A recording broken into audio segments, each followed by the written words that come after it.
All right. Dragon's Dogma 2 is not what we think it is. That will be interesting. That'll be interesting. Try and welcome, buddy. Join us for this chatting. Happy evening. Getting ready for Dragon's Dogma in a couple of days. I'm really excited for this game. So let's find out why it's not what we think it is. Dragon's Dogma 2 is not what you think it is. Okay. At least it's not what I think a lot of people believe it to be. Okay. I think that a lot of folks have a relatively surface level understanding of what Dragon's Dogma 2 is and what it's going to offer to players, what the experience is going to be like. Maybe they watched a couple videos from IGN, read a couple articles, watched a couple content creators. Hopefully I was one of those. But with that said, I think that people don't necessarily know what they're getting themselves into. I've seen a lot of comparisons drawn to games like Elden Ring, and it couldn't be further from the case. So today what I want to... Wait, it looks nothing like Elden Ring. It looks like Monster Hunter to me. It looks like an open world RPG version of Monster Hunter. It's kind of something, since I started playing Monster Hunter, is something I really wanted. So, yeah. I'm hoping that's what it is. Trying, if you want pictures, dude, the Discord, man. Everyone posts pictures in the Discord. You gotta open up that Discord, bro. I want to talk about the reasons why I think Dragon's Dogma 2 is going to be wildly popular. It's going to receive the praise that it definitely will deserve. Okay. Beyond that, I think it's going to be... I heard one is really, really good. So, wolves hunt in packs arisen. Let's begin. Players have grown accustomed to certain mechanics that enable quick reflex actions such as dodge and parries. You hate this video already? Why? The Dark Souls series have set a high standard for how movement and defensive maneuvers contribute to the core gameplay experience. Okay. These games have conditioned players to rely on these movements as a fundamental tool for survival, emphasizing a solo player's skill and timing to navigate the dangers of the respective worlds that they're adventuring through. But here we get the pawn, so we have a little bit of a safety net, is what... Okay. I understand. Become a second nature to veterans of these kind of games, especially action RPGs. Right. Obviously, this isn't limited to games like Souls-like, but other games leverage these similar mechanics, if not most of them do, providing a tactile sense of control and mastery over the game's challenges. However, Dragon's Dogma 2 takes a different approach to player movement and defense, diverging from the now standardized dodge and parry systems seen in many of today's action RPGs. Bro, if my fighter can't dodge these giant monsters, I'm gonna die. Oh my god. Holy smokes. I better be tanky as all hell. Oh, this is gonna be crazy. In Dragon's Dogma 2, most classes don't have a conventional movement skill, like dodge or rolls or quick parries or anything like that. Instead, the game emphasizes more on strategic form of combat and leans heavily on positioning, party dynamics, and preparedness. This distinction sets a very unique stage of gameplay that I'm not really too sure very many people are ready for, where success is less about individual dexterity and more about how well players can orchestrate their party's actions and adapt to the flow of battle. The movement system in Dragon's Dogma 2 is reminiscent of older Resident Evil games or early Monster Hunter games, where positioning and tactical awareness play a crucial role in overcoming challenges. Rather than relying on our quick reflexes to be able to dodge or parry attacks at the very last second, we have to anticipate enemy movements, utilize the terrain to our advantage, and strategically place ourselves and our party members to be able to avoid damage and capitalize on attack opportunities. This approach encourages a completely different type of engagement within the game's world. Okay. All right. So it's not Dark Souls-y, you can out dodge everything. You have to have that preparedness from like old school RPGs. You have to have a set amount of materials. You have to have the fire arrows to kill. You have to have this. You have to... Okay, gotcha. And Multiple Nymph, well, welcome to stream. Welcome to Corey Crew. What kind of games do you enjoy? What brought you in here? We would love to get to know you. So we play full variety every night. Welcome to the stream, friend. If you enjoy the vibes, drop a follow. We're understanding our enemies' patterns, exploiting their weaknesses, and synergizing our party's abilities become the keys to victory. A great example of this is shown in clips that we've seen from IGN where they were fighting an ogre. Mechanics like climbing, pushing an enemy to the ground, and learning... We love that, buddy. Hell yeah. Role in defeating so good to meet you. Being patient and that not is awesome. just spamming attacks helps to maintain stamina. Sometimes staying out of combat helps to gain a better understanding of an enemy's attacks. More action RPGs have conditioned the players to press the attack as hard as possible, and then dodge or parry at the very last second, rinse and repeat. Yeah, that's how I play Dark Souls. That's exactly how I play Dark Souls. Okay, so I cannot play this like it's Dark Souls. Got it. All right. So if we play this like it's Dark Souls, we die. Understood. All right, that's good to know. Dragon's Dogma 2 is more about finding the exact precise moments, when to attack, how to attack, what to use, and what part of the monster to use it on. I believe that now it's talking about Dark Souls again. Exemplifies this. The lion's head is the monster's melee component. It claws, pounces, kicks, and roars. The snake spews an AoE of miasma around the creature. Right. The goat's head casts long-range spells. As a melee class, you wait for the miasma. You attack the snake's head to get rid of the close-range AoE so that that doesn't become a problem later on. Then He literally cut off the snake head here. That's super cool. Oh my god. Hell yeah, Mythical. We play all of those, everything from AAAs to indies, and we like to do a lot of chatting that we put up on our YouTube as well. Welcome. On the goat head next, climbing on top of the chimera to there cut you it go, off, friend. and then you finish the lion once you've destroyed the other heads. Dragon's Dogma oh my 2 god, isn't okay. a game about fighting an enemy. It's about picking them apart. So very much like Monster Hunter, all the fighting is very contextual. Fighting specific hands, specific heads, specific parts of the monster's body will slowly chip away at the monster. Yeah. Well, no, yeah, I mean, it is fighting them, Sean, but it's fighting them like, dude, Monster Hunter is very much like that. Like, fighting, like, oftentimes, what is the Brachiosaurus with the explosive neck? You have to hit it in the explosive neck. That's its weak point. It makes it stop doing the explosions and stuff. That's what it's talking about, bro. That's what it's talking about. The wings, clipping the wings, hitting their wings over and over again will make sure they can't fly, so on and so forth. It is made by the same company, so it makes sense on that reason. Yeah. I played Dragon's Dogma Dark Arisen last year for the first time, and I'll be honest with you guys, it felt weird. It felt foreign because so many games over the last few decades, last 2 decades of games, I guess, something like that. Wow, that makes me feel old. But every action RPG that I've played, they have a dodge and parry mechanic. And I would imagine that's probably the same for just about anybody that's watched. Well, no, doesn't the rogue have a dodge mechanic? Doesn't the archer in this game have a dodge mechanic? I don't think fighters have a parry mechanic that I know of, but we definitely have the shield. So we probably have like if we don't have like any kind of dodge as a fighter, I feel like mobility will be a huge issue. Like a huge issue. No, he means the dodge roll, Sean. He means the dodge roll. And I think like a dodge roll for things like this is very key. Like in Monster Hunter, you do have a dodge. You have the little the side skip thing, and it's a very, very important mechanic in the game. So it'd be really weird if Capcom didn't have it at all in this game. That would be odd. That would be odd because Monster Hunter is Capcom. This video right now, and it feels weird when you go to play a game where that's not standard for every single vocation in the game. Some of them do have it, so if that's something that you want, okay, you can some of them do have it, yeah. Vocations or classes, and you can get that kind of play. Vocations are classes, by the way, guys. Vocations are classes. So, the fighter is one. The base ones are fighter, rogue, archer, and apparently in the first game, rogue and archer were mixed as one class. So they split them up into 2 classes because I think it was overpowered. I'm not sure. And then the mage. And the mage, I don't think has a dodge mechanic. Style, but this isn't a game that you're carrying all the weight by yourself. There's right. a party of pawns behind you, and leveraging them and knowing how to work and synergize with them is how you win. And right, you have a little army. Over that, once I really started to you have a squad. Realize that the game is more about taking the time to understand the enemy, figure out their patterns, look at the environment around the enemy, figure out ways Monster I can Hunter. use that to be able to leverage it against them, figure out their weaknesses and exploit them, pick that enemy apart piece by piece.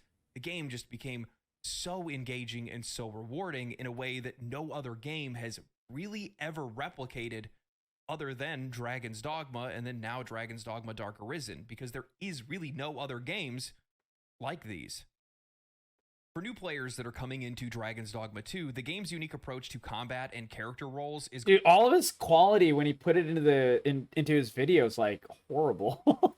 going to feel Well, So hard to see. unlike many other action RPGs where the main character stands as the sole hero in confrontation against bosses, enemies, and groups of foes, Right. Dragon's Dogma 2 introduces a dynamic where the player is part of a team consisting of themselves and 3 AI-controlled companions. Yeah, but we're still the Arisen. Like, our pawns are not the Arisen, right? Am I right? It's the Griffin. Yeah, so it's not quite a hippogriff. It's literally the Griffin, which is like the OG. Shift from a singular focus to a team-oriented perspective significantly alters the gameplay experience and emphasizes the importance of the collective over the individual. In most action RPGs, players are conditioned to optimize their character's ability, their gear, their strategies, and face the challenges ahead. Well, you have to Often take care of your scenarios team. are framed as me versus them. However, Dragon's Dogma 2 expands upon this concept by requiring players to also manage the vocations, gear, abilities, and even the AI behaviors or the inclinations of their pawns. This aspect means hippogriffs were like just the Harry Potter versions player's of personal griffins, skill basically. or their character build, but equally as well as how they've orchestrated their team's actions, their pawns' roles, their compatibility. Dude, I love watching these like wings beat. This is so cool, man. I love the monster design in this game. Each other. I think that's one of the best parts. Complement the player's tactics. Absolutely one of the best parts. parts. Pivotal element to overcoming many of the challenges that the game has. There is this emphasis What, on we can planning fly? and coordination that marks a major Oh my god, bro's just dead. Holy shit. I wonder how bad the fall damage is here. departure from the lone hero narrative that we've been used to over the years. And he's just dead, guys. A layer of strategic all right. that goes far that is going to happen to us a lot. Players must invest time into understanding the strengths, weaknesses, and synergies of the different vocations and meticulously gearing up and configuring their pawns for all of the tasks that face them my ahead. god. Ignoring okay, he just got sat on. Neglecting the pawns is not a viable option in Dragon's Dogma 2, as they play a crucial role in both combat. So we play this as a party-based RPG. So it's like as Sean knows, wizardry. It's like old school, you know, and Baldur's Gate here. It's like all of these. And exploration. That makes sense. That makes Their sense. ability to perform in battle, support the player, and interact with the world dramatically influences the outcome of encounters and the overall progression throughout the game. Like BioWare for those games as well. players who are unaccustomed to managing a team, or for those who just like to have the spotlight being on them, being the undisputed center of attention, adjusting to Dragon's Dogma 2's cooperative combat mechanics may present a steep learning curve. I wonder how the pawns learn. Offers a rich and rewarding because that'll like make or break the game for me. Creativity, strategic thinking, and a deeper level of engagement than we're used to with many other action RPGs. Okay. By shifting the focus from a singular protagonist to a closely knit team of adventurers, Dragon's Dogma 2 challenges traditional action RPG norms. I play a lot of party-based RPGs, so I don't mind this part at all. This seems great. This seems awesome. And invites players to explore the complexities and the joys of leading a party through a richly imagined fantasy world. Now, to put this into context... Wait, is this the health bar? Dude, this thing is not taking any damage. Oh my god. This thing is huge. When I was playing a sorcerer vocation Holy in Dragon's crap. Dogma 1, I was relatively defenseless against enemy attacks, and I had no solutions for enemies that were immune to magical damage. Okay. If I didn't have my party of pawns, or if I had that entire party of pawns, then they were sorcerers and rangers, or weren't geared up properly. So that means when I'm fighting a flying enemy, I just gotta twiddle my thumbs and hope my pawns take care of it, the ranged ones. Oh no. Are we at the mercy of AI here? Oh god, this is gonna be weird. I would undoubtedly this is a little worrying. Quite frequently. Sorcerers this is a little are worrying. helpless while they're casting spells. They often cannot even move, and they need to have the enemy either distracted or be defended by their party while they're casting their spells. You are the main character in Dragon's Dogma 2, but you're more than that. You're a leader. I'm going to level with you. I ran into this exact issue when I played Dragon's Dogma Dark Arisen, and that's the reason why I bring it up. Because one of the things that I did was completely neglect my main pawn. I didn't change their gear. I didn't upgrade their gear. I didn't search for new equipment or anything. Is this your first party-based RPG? Like, what? How do you do this? I mean, that's like the entire mechanic of the game. Like that. I didn't I don't understand. At any point. They stayed on the exact same one. I never swapped any of their skills or upgraded any of their skills, and as a result I started running into walls and was wondering why I couldn't progress, even though my character felt like they were strong and I had done everything that I needed for them. Okay. But you can't play Dragon's Dogma 2 in a self-centered way. You have to pay attention to the entire party that you're with. I'm curious who needs to learn this. Like,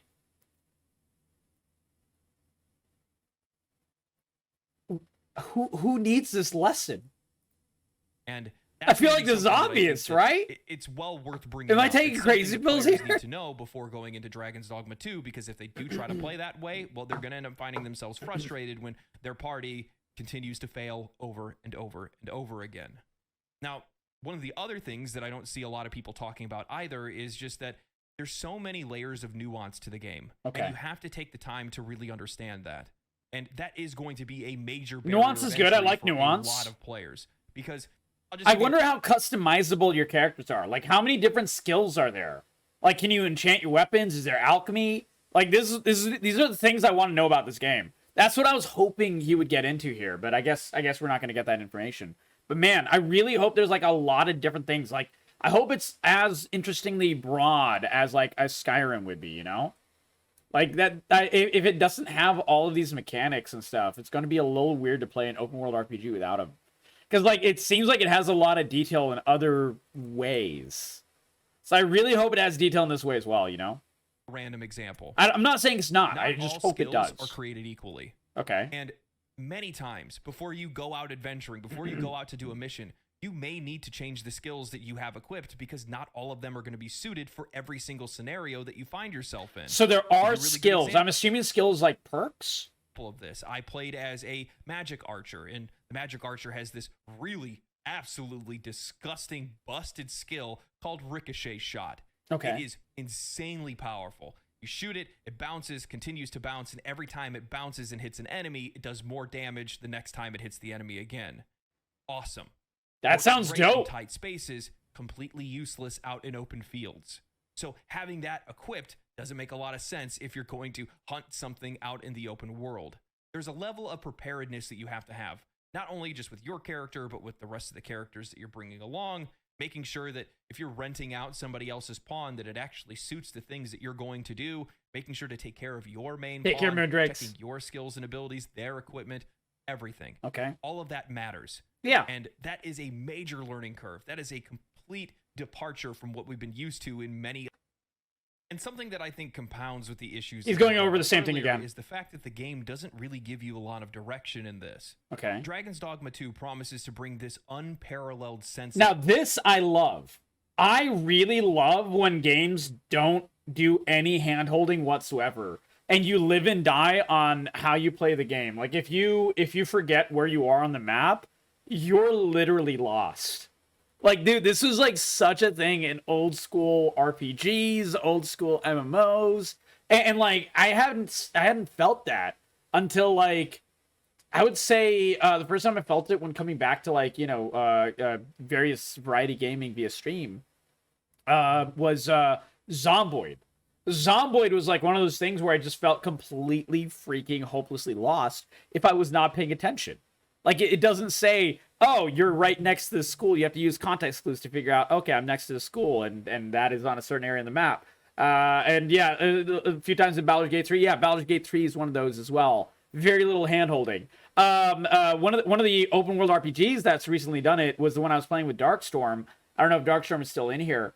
We were playing a game called Outward. And Outward does this to a crazy degree as well. Like, oh my god, Outward is legitimately hard. It is awesome, but very, very, very difficult and very, in some ways, obtuse.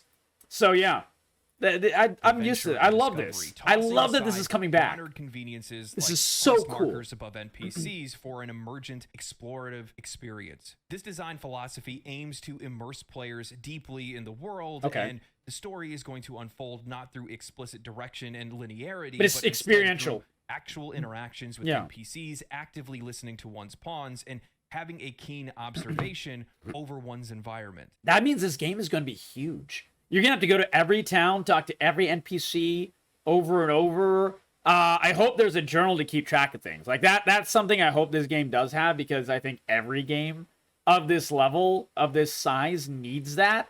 So, you know, that's one of the things lacking in Outward. There is a journal, but it's like extremely lackluster and does not have a lot of detail and everything. So it's kind of hard to keep track of shit in that game. So I really hope this at least does a little better on that, just for usability's sake. This isn't like a small indie game. This is like a giant Capcom game. So I'm expecting it to have better quality for that. We'll see. We'll see. However, this lack of direction is going to be a serious challenge for a lot of players that are not accustomed to this totally kind fine with of that. open world We're good with that. exploration. We're excited Game's for that. reluctance to hold players' hands, requiring them to initiate conversations with NPCs and heed the advice of their pawns to uncover quests and understand the intricacies of the world, will lead to some feelings of frustration for players that are used to more structured narratives or more structured action RPGs. Players are going to have to read. They're going to have to actively listen. And that's just not how a lot of modern games have been. Are you all ready for an adventure? This is going to be a real old school adventure, guys. We're going to read all the lore. We're going to discuss every quest. We're going to look in every nook and cranny. We're going to do all of this shit, guys. We're like 3 days away. I don't think you all are ready, my friends. I don't think you are all ready. Yeah, the guy in the bottom. Yeah, he's the fighter guy as well. His name is Conan. Yeah, apparently there's a type of fighter. It's like the upgraded fighter mage. It's like a two-handed weapon guy.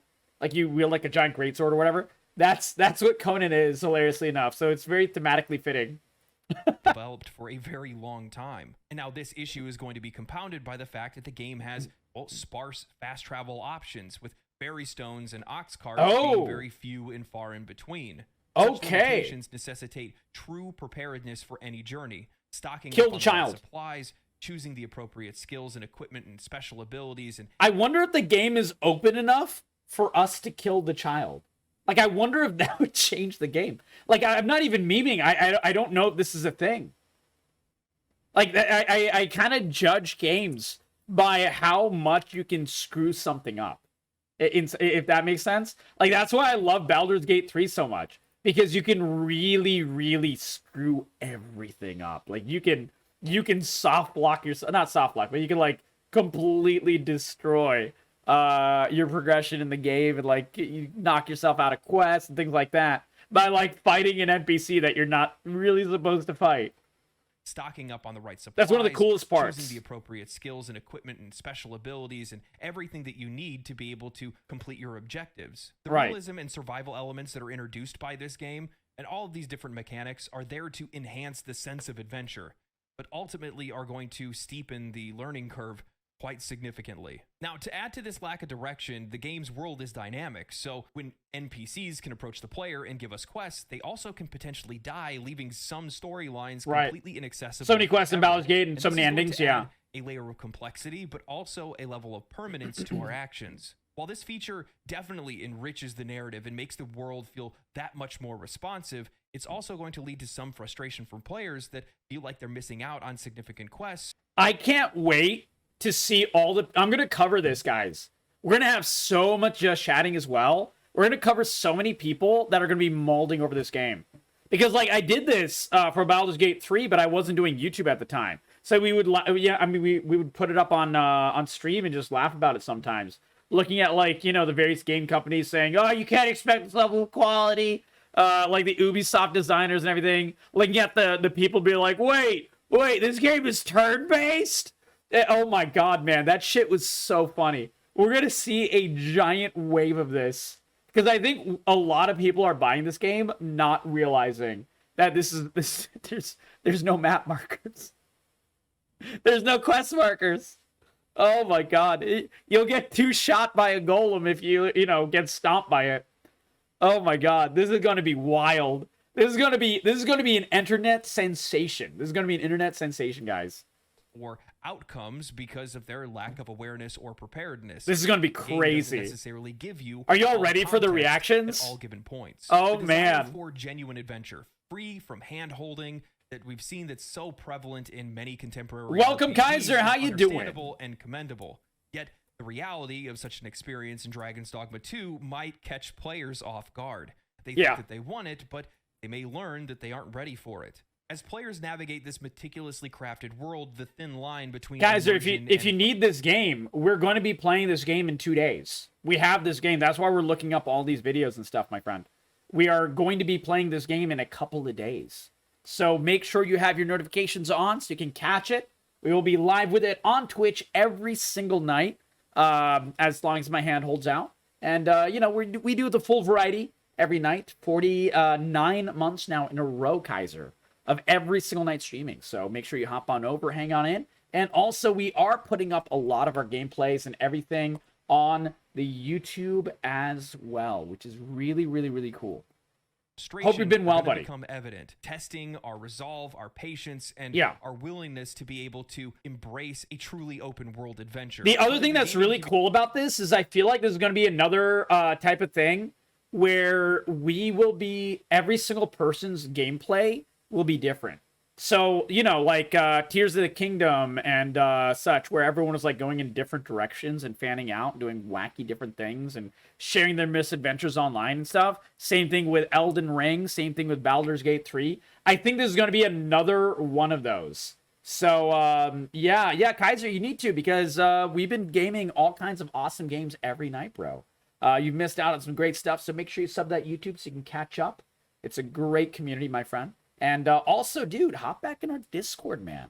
Stop being a stranger. Enjoy the good vibes with us. We love you, buddy. We miss you. It's great to have you back. Community is ready for this bold departure from convention. Yeah, remains to be seen. I'm excited. Undoubtedly, this. Oh, I think the community will be fine, but I think this will provide a lot of interesting times for like reactions to happen, because we're going to be putting the reactions of like people malding on YouTube. I'll be filming reactions on YouTube for sure. Made the game It'll be great. It'll be great. That much more enjoyable, but more than anything, we got to own our adventure.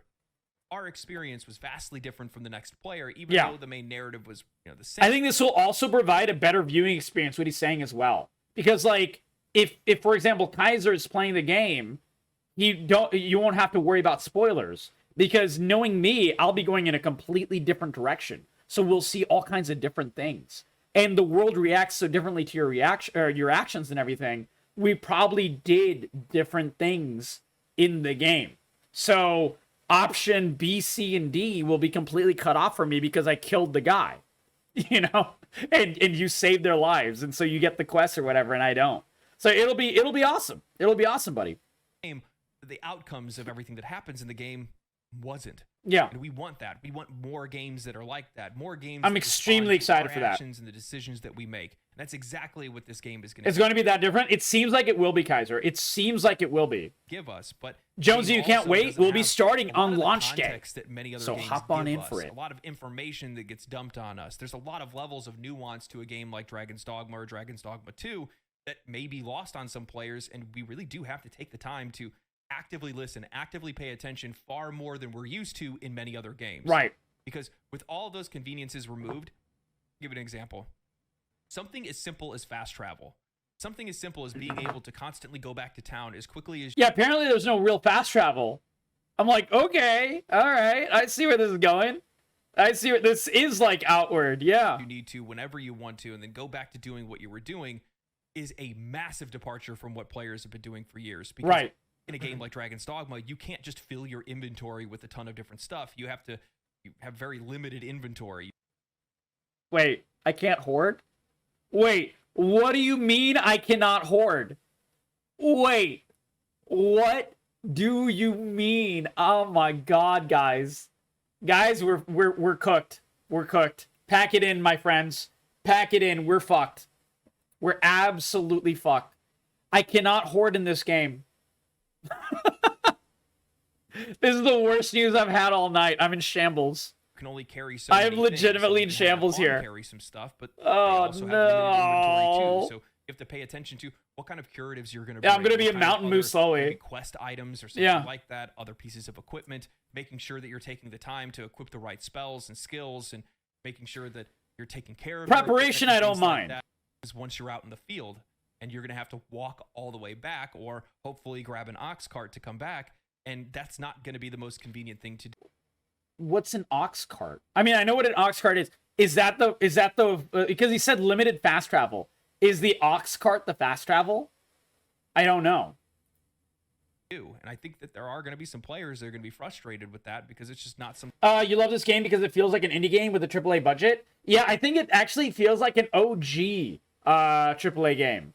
Like Solar, I don't know if you remember if you played any of the old, like the super old open world games, like freaking you know, like Ultima Online and things like that. Like the old school MMOs especially. They used to revel in this shit. Like make EverQuest and so on, where you make everything as like broad but obtuse as possible. Like those are the old days, man. Those are the days I'm used to. So I'm pretty hyped about this, man. I'm excited about this. The Ox cart is the fast travel. Okay, okay. Think they're used to. And that's not I didn't realize that. By the way, that's just you're not used to it. So I do hope that players Sorry, are a my little eyes. bit patient with the game. Very because itchy. It's an overall experience. Okay. We're supposed to be taking the time to really take this game in, and I don't really think people That's good. understand I like exactly how long this game is going to be because of all of these layers of nuance. But also on top of that, the game is 4 times the size of Dragon's Dogma. How long was a playthrough of Dragon's Dogma 1? Let's find out. Because if it's 4 times the size, maybe it's 4 times the length as well. Game playthrough time of Dragon's Dogma 1. Holy shit. Okay, so a completionist play of Dragon's Dogma 1 was 113 hours. Just the main story is 36 hours. Story plus extras, so like, you know, not completionist, but like a decent amount, 57 hours. So, 4x the 57 hours, that's 200 fucking hours, guys. Bro, that's 200 hours. Oh my god. We're gonna be doing this hardcore. Oh baby. Oh baby. You all ain't ready. So, with that said, take your time. I grew up enamored with the Lord of the Rings. I used to pack a backpack with snacks and supplies, head off into the woods with my friends, prepared to fight imaginary beasts, explore the lands. You can tell this guy lived in a rural area. No, dude.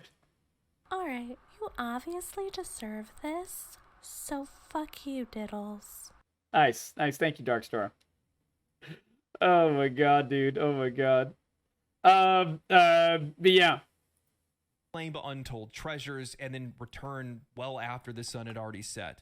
Over the years, I have craved a game that could give me a true sense of adventure, an arduous journey where anything could happen at any given moment, and it was more about the adventure itself rather than the rewards at the end. Elden Ring came very close to that, and I believe that Dragon's Dogma 2 is going to take me the rest of the way. This is exactly the game that I've been dreaming of. A massive open This is gonna be crazy. where my story is told through my actions. Where my experience. Wait, how am I gonna play this and Elden Ring all throughout? In order to finish Elden Ring by the time the DLC comes out. Oh my god, guys. I need to stream more. I need to stream like twice as much. I need to quit my job and stream full time, guys. I'm kidding.